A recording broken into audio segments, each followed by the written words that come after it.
Hi guys, I'm Larissa and we're here at the Target in North Hollywood, and I'm just going to give you guys a couple of my opinions on these DVDs we have here. Let's start in the middle. Okay, one of my personal faves, Barbie. How can you not talk about Barbie? It was the movie of the decade probably. So first of all, I'm always going to see anything that has this man in it, Ryan Gosling.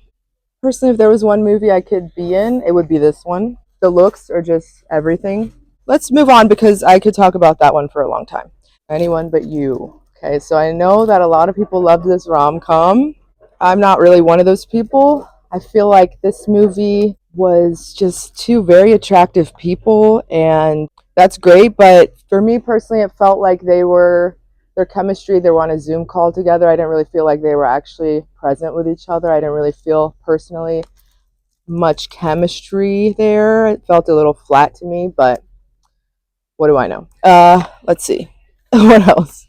The original is one of my favorite movies. I'm sure I'm not alone in that. I'm one of those people that I just really enjoy musicals. Not everybody does, but this one, it was a lot, and not really in a good way for me. Don't get me wrong, I love Broadway, but I just don't really feel like this movie was necessary. So let's find a movie that I'm going to say something positive about. Furiosa. Okay, love her. Anya Taylor-Joy. Okay, the star of this movie to me.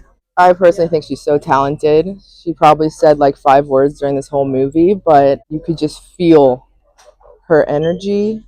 I like the way it was recorded. Really cool looks. This was a cool one. I enjoyed it. Okay, I didn't see If, but I wanted to, but now I'm glad that I did not. Holdovers. This is a great one. This movie is very demure, very mindful, if you will. Felt like it was very heartwarming and intense at the same time. I think Paul Giamatti was awesome in this, and I don't know the young man's name, Dominic. He was great too. So this was my first time seeing any of his work, but I thought he did a great job. The scene where he kind of tells off this spoiled brat in the beginning, I thought that was awesome. Divine Joy Randolph too was wonderful in this. I mean, I felt every single one of her emotions, and I'm really glad that this movie got the credit I think it deserved, because I wasn't sure if it would, but I'm happy it did. Oh, Bike Riders, cool. Okay, this was a movie that tried really hard to be cool, and I get it because I mean motorcycles, hot guys, leather jackets, pretty cool. But at the same time, I kind of was like, okay, what's happening here towards the end? And then it got really dark towards the end. I was like, you know what? I could have waited for this one on Apple TV. But yeah, this cast was great. I mean, Austin Butler, Tom Hardy, thought they both did an awesome job. They definitely embodied that like cool guy biker vibe. But it was a little too random for me at times. I'm like, okay, do I really care about this story? Not really. Okay, what else? Let me try not to be so cynical. Oh, Wonka. Okay, the original is my probably favorite movie, actually, number one favorite movie. So this was funny. Definitely very funny. I kind of lost it when Hugh Grant appeared on the screen as the Oompa Loompa. That was a hilarious casting choice to me. And just all the interviews he did after this movie, saying basically how he didn't really want to do this movie at all, but he has a lot of children and needed to pay bills, so I was keeping it very real there. But the little girl in this movie was very cute, so I don't know if that was her debut or what was going on there, but I think she did a nice job. Loved chocolate, so I had to watch it. He did better than I thought he would, as far as his singing and acting there. So a lot of people like to hate on it. I'll give him credit. Still, you can't come nearly close to the original, but it was a fun little family movie. Oh, classic! Very classic. Very good time movie. Good burger. I guess I didn't realize because I'm from Atlanta, so I was living on the East Coast. I didn't know that this is probably based on In and Out, but love this movie. Very fun. Keenan and Kel, classic. I love their chemistry together. It's a very goofy fucking movie, and I love it. Kung Fu Panda, that's cool. Oh wow, this one stopped me in my tracks here. I did not expect to see this one. Unlike the holdovers, this movie is very much not demure, not mindful. This movie is pure chaos. I'm sure you've seen this movie, but basically, this is Barry Barrington, and he's trying to reunite his family. That's a band, and they live in Nashville, so they're from the South like me.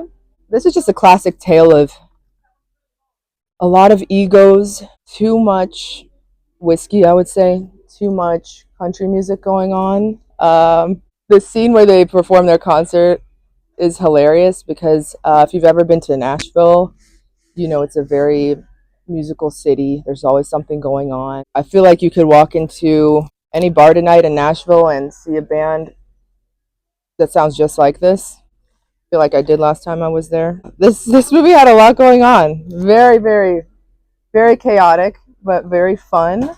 Overall, I just feel like this movie is what happens when there's just too much moonshine going on. What else? Oh, I do love their little overalls. That's super cute. This one has a leather vest. Love that.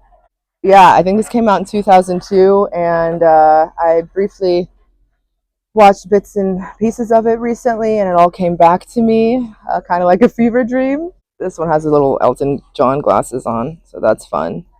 But overall, do I think this movie had to be made? Absolutely not. But it happened, and we have to live with that. So uh, let's just hope there's not another one. But if you haven't watched it, you need to watch it because it's a staple. There's some of these newer movies I haven't gotten to see yet. Oh, Bluey. This is a fun one. So the kids I used to nanny love to watch Bluey. And it's a lot more interesting than I thought it would be. It's very emotionally intelligent. And so he's an Australian dog, I think. Yeah. It just tells tales about like family and sharing and just overall being a kind being. So I love this show a lot. I think if you have kids, let them watch Bluey. That's a good one. The Marvels, didn't see that. Paw Patrol movie. Hey Paw Patrol. Not a fan of the police. I don't know what this propaganda is here. This is a lot of propaganda going on this show, and I just don't agree with it. And I would not let my child watch this one. Equalizer. Okay, this is awesome. Denzel Washington. I mean, that speaks for itself. You don't have to say anything else about that. Classic. I mean, when you think of a true Hollywood star, this man is one of them. Oh, I have not seen that, but that looks interesting. Long Game. That's a golf movie. I did not see Bob Marley One Love, but after hearing some of the reviews, I'm okay with that. I can live with that. Oh, this was fun. Loved this. What a throwback. I felt like a child again watching this. So I took one of my friend's little sons to go watch this, and he had the time of his life. He started cheering and screaming during parts of it, and that kind of reminded me just like why I love movies. I mean, he was so excited. This was such a fun movie and a lot more emotional than I thought it would be. I mean, a lot of brotherly love there between these two, and I love to see it. Jack Black, he's awesome. And he doesn't take himself too seriously, which I love, unlike a lot of other actors in Hollywood. He will give things a chance, and he's a fun guy. I like people that don't take themselves too seriously, so Kung Fu Panda is a good one. Doom Patrol, Hunger Games. Okay. All right, I don't want to go on and on because there's some of these I haven't seen yet. So, yeah, thank you for listening to me ramble about this movie selection today. I'm very surprised that there's still any DVDs here going on, but I'm happy to see it. We need to keep movies alive. So, thank you for listening.